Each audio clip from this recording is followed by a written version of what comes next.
De l'actualité des Césars, ça a été ce week-end et vendredi dernier, ici même d'ailleurs, on s'était interrogé sur le choix des professionnels de cinéma qui votent pour les Césars et puis le choix du public. Alors il y a un site qui s'est amusé à comparer les deux palmarès et Julia Duweb vous dit ce qu'il en est maintenant. Exactement, le site Allociné, qui est le site le plus consulté quand on va au cinéma par les internautes français.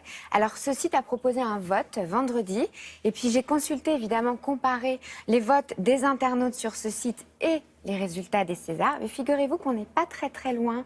Il y a très peu de différences. Par exemple, pour le meilleur film, les internautes ont vraiment consacré le film Mustang. Pour eux, c'était vraiment, même s'ils l'ont aussi consacré en tant que premier film, on sait que, par exemple, les Césars, eux, ont récompensé Fatima meilleur acteur. C'est la même chose, autant pour le public que pour les Césars. Vincent Lindon, meilleure actrice également. On a Catherine Fro qui se retrouve au cœur du vote des internautes, au même titre que les Césars. Le meilleur réalisateur couronné par les internautes, c'est Jacques Audiard. Vous voyez Alors que pour les Césars, on a parlé de Desplechin. On a aussi meilleur espoir. Évidemment, on ne sera pas étonné que les internautes aient élu Camille Cotin plutôt que la jeune comédienne dans le film Fatima. Et par contre, meilleur aussi espoir du côté des jeunes garçons, c'est Rod Parado, comme pour les Césars.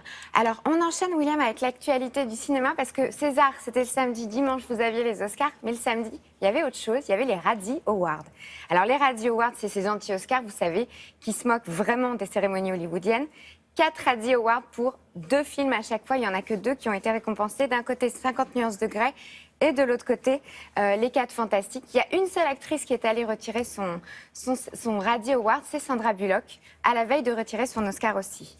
Vous avez toutes ces actualités sur le site de Facebook de Télématin. Merci beaucoup.